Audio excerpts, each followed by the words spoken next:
Agora entramos na parte prática da epístola. Nos primeiros capítulos, Paulo defendeu sua autoridade apostólica, deixando claro que sua missão foi dada diretamente por Cristo, e não pelos apóstolos de Jerusalém. Em seguida, ele demonstrou que a justificação vem exclusivamente pela fé, sem qualquer dependência das obras da lei, pois a lei apenas traz condenação. Ele mostrou que Deus já nos colocou em sua presença como filhos redimidos, portadores do Espírito Santo e herdeiros da promessa. Agora, nos capítulos 5 e 6, Paulo nos ensina que a única maneira de viver para Deus é pelo poder do Espírito. Isso fica evidente nas suas exortações: andai em Espírito, Gálatas 5, verso 16, guiados pelo Espírito, Gálatas 5, verso 18, vivemos em Espírito, Gálatas 5, verso 25, e semeia no Espírito, Gálatas 6, verso 8. Nos primeiros 6 versículos do capítulo 5, ele alerta sobre o perigo de voltar à circuncisão e à lei, deixando claro que aqueles que assim procederem terão caído da graça. Em seguida, ele revela que essa doutrina dos judaizantes não vem de Deus e que aqueles que estão causando essa confusão serão julgados. Gálatas 5, versos 7 a 12. Depois, ele adverte contra o risco de usar a liberdade de forma errada. Gálatas 5, versos 13 a 15.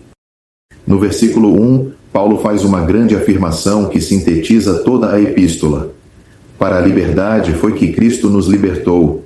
Permanecei, pois, firmes, e não vos submetais de novo a jugo de escravidão.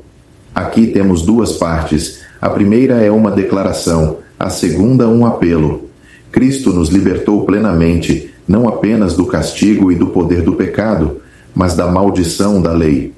A obra foi realizada por ele na cruz, sem qualquer participação do esforço humano. Agora, tendo sido libertos, devemos nos firmar nessa liberdade e não voltar à escravidão. O jugo da servidão se refere às obras da lei, especialmente à circuncisão, como veremos nos versículos seguintes. Pedro já havia alertado sobre isso na reunião de Jerusalém, quando disse: por que tentais a Deus, pondo sobre a cerviz dos discípulos um jugo que nem nossos pais, nem nós pudemos suportar? Atos 15, verso 10. Em contraste, o Senhor Jesus nos convida a tomar sobre nós o seu jugo, que é suave e leve. Mateus 11, versos 29 e 30. No versículo 2, Paulo enfatiza sua autoridade apostólica e diz: eu, Paulo, vos digo que se vos deixardes circuncidar, Cristo de nada vos aproveitará. Aqui ele deixa claro que aceitar a circuncisão significava rejeitar a Cristo. A circuncisão, neste contexto, não era apenas um procedimento físico, mas um símbolo da tentativa de obter justificação por obras. Os judaizantes ensinavam que, se vos não circuncidardes, não podeis salvar-vos. Mas Paulo alerta que aqueles que aceitassem essa doutrina estariam abandonando a fé em Cristo. No versículo 3, Paulo reforça a consequência desse erro. De novo testifico a todo homem que se deixa circuncidar, que está obrigado a guardar toda a lei. A lei é uma unidade indivisível, como Tiago escreveu. Qualquer que guardar toda a lei e tropeçar em um só ponto, tornou-se culpado de todos. Tiago 2, verso 10. Quem escolhesse um aspecto da lei, como a circuncisão, estaria assumindo o compromisso de cumprir toda a lei. Isso era um fardo insuportável e uma armadilha espiritual.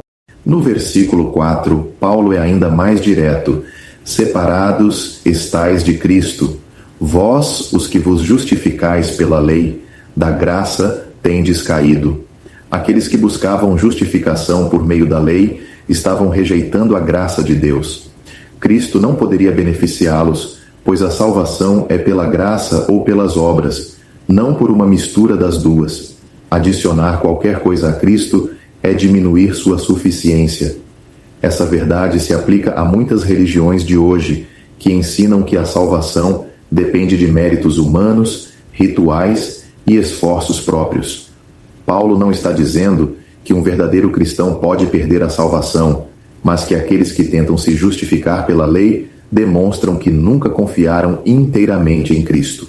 No versículo 5, Paulo descreve a postura correta do verdadeiro crente.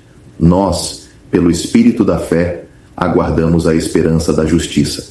O cristão não confia em obras da carne, mas espera, em fé e no poder do Espírito, o dia em que a justiça de Deus será plenamente manifestada em nós. No retorno de Cristo, seremos feitos semelhantes a Ele. Esse é o destino final de todo salvo. No versículo 6, Paulo resume tudo, porque em Cristo Jesus nem a circuncisão, nem a incircuncisão tem valor algum, mas sim a fé que opera pelo amor. Ser circuncidado ou não, não faz diferença alguma. O que importa é estar em Cristo e demonstrar essa fé por meio do amor. A verdadeira fé sempre se manifesta em amor. Esse é o primeiro momento em que o amor é mencionado na epístola, e aqui ele é apresentado como o fruto genuíno da fé. Como Paulo escreveu em outra carta: agora, pois, permanecem a fé, a esperança e o amor, estes três, mas o maior destes é o amor. 1 Coríntios 13, verso 13. Paulo está profundamente comovido ao abordar aqueles que estavam propagando o erro e alerta sobre o perigo de um ensino falso se espalhar. Sua preocupação pela preservação dos Gálatas é evidente em suas palavras. Quem vos impediu? Verso 7. Aquele que vos inquieta. Verso 10. Eu quereria que fossem cortados aqueles que vos andam inquietando. Verso 12. Ele destaca um perigo real. Um pouco de fermento leveda toda a massa, indicando que um ensino errado, se não for rejeitado, pode influenciar toda a igreja. Assim, ele denuncia esses falsos mestres e o impacto destrutivo da doutrina que estavam disseminando. No versículo 7, ele lembra aos Gálatas que, no início, eles estavam correndo bem na fé. Sua obediência à verdade era evidente, mas algo mudou. Impediu significa colocar um obstáculo no caminho, atrapalhando o seu progresso. Paulo compara essa situação a uma corrida, onde alguém entrou na frente deles e os fez tropeçar. O evangelho das obras trouxe dúvida e os afastou da liberdade em Cristo. Assim, ele enfatiza que Deus não está por trás desse novo ensino. No versículo 8, a palavra persuasão refere-se ao falso ensino da necessidade da circuncisão e da obediência à lei para a salvação. Paulo destaca que essa doutrina não vem de Deus, mas de uma fonte hostil a ele. Se não provém do Senhor, só pode prejudicar e afastar da verdadeira bênção da graça. Deus os chamou para a liberdade, não para a escravidão da lei. No versículo 9, ele usa a metáfora do fermento, símbolo do erro doutrinário. Um pequeno erro pode corromper tudo, pois influencia o caráter do todo. O fermento, no contexto bíblico, sempre simboliza algo corruptor, como no caso dos fariseus e saduceus. Mateus 16, versos 6 a 12. Ele destaca a necessidade de eliminar qualquer influência falsa, pois o erro não apenas se espalha, mas também compromete a verdade. No versículo 10, Paulo expressa sua confiança de que os Gálatas reconheceriam a verdade do Evangelho e rejeitariam os falsos mestres. Sua convicção não está baseada na capacidade deles, mas no Senhor. Ele garante que Deus trará julgamento sobre os que causaram essa confusão. Seja ele quem for, mostra que com Deus não há acepção de pessoas. Independentemente da posição ou influência do enganador, ele enfrentará o juízo divino. No versículo 11, ele confronta a acusação de que ainda pregava a circuncisão, talvez porque circuncidara Timóteo. No entanto, ele esclarece que essa ação foi apenas para facilitar a pregação entre os judeus, não para condicionar a salvação à circuncisão. Se ele realmente pregasse a circuncisão como necessária, não sofreria perseguição, pois esse ensino era aceitável aos judeus. O verdadeiro problema estava na pregação da cruz, que era ofensiva, pois anulava as obras da lei e proclamava a graça de Cristo. A cruz, diferentemente da circuncisão, humilha o homem ao mostrar que ele não pode salvar a si mesmo. No versículo 12, Paulo usa uma linguagem forte ao desejar que esses falsos mestres se mutilassem, talvez se referindo à castração, prática de alguns cultos pagãos. Ele sugere que, se a circuncisão era tão importante para eles, por que não ir além? Sua indignação revela o quanto ele via esse ensino como destrutivo. Seu desejo era que esses enganadores fossem eliminados do meio dos Gálatas para não causarem mais danos. Nos versículos 13 a 15, ele enfatiza que os cristãos foram chamados à liberdade, mas essa liberdade não deveria ser usada para dar ocasião à carne. Em vez de abusar da liberdade, deveriam servi-los uns aos outros em amor. O verdadeiro caminho da liberdade não é o egoísmo, mas o serviço. Amarás o teu próximo como a ti mesmo. Verso 14. Resume a lei, pois o amor impede ações prejudiciais. Infelizmente, em vez de viverem em amor, os Gálatas estavam se mordendo e devorando uns aos outros. Verso 15. Isso ameaçava destruir o testemunho da igreja. Assim, Paulo alerta que a liberdade cristã não é um pretexto para o pecado, mas um chamado para viver no Espírito e servir uns aos outros. O verdadeiro Evangelho leva ao amor e ao serviço, não à escravidão da lei nem à libertinagem.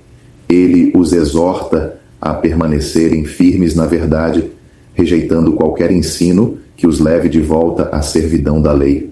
Nos versículos anteriores, Paulo fez um contraste entre a escravidão e a liberdade, destacando que a verdadeira liberdade não é licenciosidade, mas é vivida no Espírito.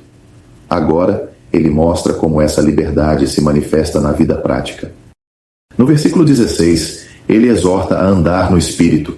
Isso significa permitir que o Espírito Santo guie as nossas ações, nossas decisões, nossos pensamentos. A promessa é clara: se vivermos assim, não cederemos aos desejos da carne. Aqui, carne não se refere apenas à natureza física, mas à inclinação humana pecaminosa.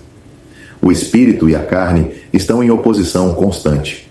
Enquanto a carne deseja o pecado, o espírito nos impulsiona à santidade. No versículo 17, Paulo aprofunda essa luta. Ele explica que há uma batalha interna constante. O espírito quer nos conduzir ao que agrada a Deus, mas a carne resiste. Por isso, muitas vezes sentimos o peso da tentação. No entanto, ele nos assegura que, quando somos guiados pelo Espírito, não estamos sob a lei. A lei tem a função de condenar o pecado, mas quem anda no Espírito não precisa da lei como tutor, pois já vive conforme a vontade de Deus. Nos versículos 19 a 21, Paulo lista as obras da carne. Essas práticas são a evidência do que acontece quando uma vida é governada pelos desejos pecaminosos. Ele menciona imoralidade sexual, impureza e lascívia, que dizem respeito ao descontrole nos desejos. Fala também da idolatria e feitiçaria, que representam a busca espiritual fora de Deus. Depois, menciona pecados relacionais como inimizades, porfias, ciúmes, iras, discórdias, dissensões e invejas. Todos esses pecados destroem a comunhão entre os irmãos. Por fim, ele cita a embriaguez e as orgias, mostrando que os excessos e vícios são contrários à vontade de Deus. Ele adverte que aqueles que vivem nessas práticas não herdarão o reino de Deus. Isso não significa que um cristão nunca pode cair em pecado, mas sim que uma vida dominada pela carne é incompatível com a fé verdadeira. Nos versículos 22 e 23, Paulo apresenta o contraste, o fruto do Espírito. Note que ele usa fruto no singular, indicando que todas essas qualidades fazem parte de um todo inseparável. O primeiro elemento é o amor, que é a base de toda a vida cristã. Depois, ele menciona o gozo e a paz, que são marcas do relacionamento com Deus. A longanimidade, a benignidade e a bondade falam de como nos relacionamos com os outros, refletindo paciência, generosidade e bondade de coração. Fé, mansidão e domínio próprio dizem respeito ao nosso caráter diante de Deus. Paulo conclui dizendo que contra essas coisas não há lei, pois essas virtudes cumprem a vontade de Deus de maneira natural.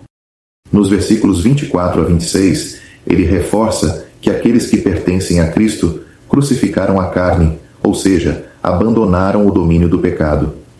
A vida cristã não é simplesmente evitar pecados, mas viver pelo Espírito, buscando sempre crescer em santidade. Ele alerta para não buscarmos vanglória, provocando ou invejando uns aos outros. Nossa caminhada deve ser em humildade e amor. Esse trecho nos ensina que a verdadeira liberdade cristã não é fazer o que queremos, mas sim viver sob a direção do Espírito. Quem vive dessa forma experimenta o fruto do Espírito e se afasta das obras da carne, tornando-se um verdadeiro reflexo do caráter de Cristo no mundo. Paulo agora recapitula tudo o que foi ensinado, trazendo a conclusão sobre a relação do cristão com a carne e a necessidade de viver pelo Espírito. No versículo 24, ele estabelece a posição daqueles que pertencem a Cristo, enquanto no versículo 25 ele mostra que essa nova vida deve ser vivida sob a direção do Espírito. Finalmente, no versículo 26, ele alerta sobre os perigos que ameaçam a comunhão entre os crentes. No versículo 24, ele afirma: os que são de Cristo crucificaram a carne com as suas paixões e concupiscências. Aqui, não há um chamado para que o cristão crucifique a carne, mas sim uma declaração de um fato já consumado. No momento da conversão, ao aceitar a Cristo, o crente reconhece e aceita o veredito de Deus sobre a carne. Ela foi julgada e condenada na cruz. Romanos 6, verso 6, nos lembra que o nosso velho homem foi com ele crucificado, para que o corpo do pecado seja destruído, e não sirvamos mais ao pecado como escravos. Essa verdade não significa um processo gradual e doloroso de autonegação para alcançar a vitória sobre a carne. Em vez disso, é uma aceitação, pela fé, do que Deus já fez em Cristo. Como John Ritchie comenta, crescimento na graça e no conhecimento de Deus não muda essa realidade, mas a manifesta mais claramente. O cristão não precisa lutar para crucificar a carne repetidamente, mas sim viver na realidade dessa libertação, permitindo que o Espírito governe sua vida. O versículo 25 apresenta a consequência lógica dessa posição. Se vivemos no Espírito, andemos também no Espírito. A expressão se poderia ser traduzida como sendo que, indicando uma certeza e não uma condição duvidosa. Já que a vida do cristão vem do Espírito, faz sentido que sua conduta também seja governada por ele. A palavra andemos, usada aqui, no versículo 25, é diferente da usada no versículo 16, traduzida por andai. No versículo 16, Paulo usou a palavra grega peripateo, que se refere ao andar no sentido geral da vida. Aqui, no versículo 25, ele usa a palavra grega stoikeo, que traz a ideia de caminhar alinhado, como soldados marchando em fileira. E isso enfatiza a necessidade de uma vida ordenada e harmoniosa, onde o crente segue o Espírito Santo em unidade com outros irmãos. Quando andamos no Espírito individualmente, naturalmente nos alinhamos com os demais membros do corpo de Cristo, promovendo a união e evitando conflitos. No versículo 26, Paulo alerta sobre atitudes que podem prejudicar essa harmonia. Não nos deixemos possuir de vanglória, provocando uns aos outros, invejando uns aos outros. A palavra vanglória, que no grego é kenodoxos, significa ter uma opinião exagerada de si mesmo. Essa atitude leva a duas consequências perigosas: desafiar os outros para provar superioridade, provocando uns aos outros, ou invejar aqueles que possuem mais dons ou reconhecimento. Esse tipo de comportamento compromete a unidade da igreja e desvia o foco da verdadeira vida no Espírito. Em vez disso, devemos buscar servir uns aos outros em humildade, reconhecendo que tudo o que temos vem de Deus e que cada um tem um papel essencial no corpo de Cristo. Como Paulo exorta em 1 Tessalonicenses 5, verso 13, vivam em paz uns com os outros. Alguns comentaristas sugerem que esse versículo deveria estar ligado ao capítulo 6, pois Paulo continua a tratar de relacionamentos dentro da igreja. No entanto, sua mensagem se encaixa perfeitamente aqui, encerrando o capítulo 5 com um chamado à humildade e ao amor, que são marcas evidentes de uma vida conduzida pelo Espírito.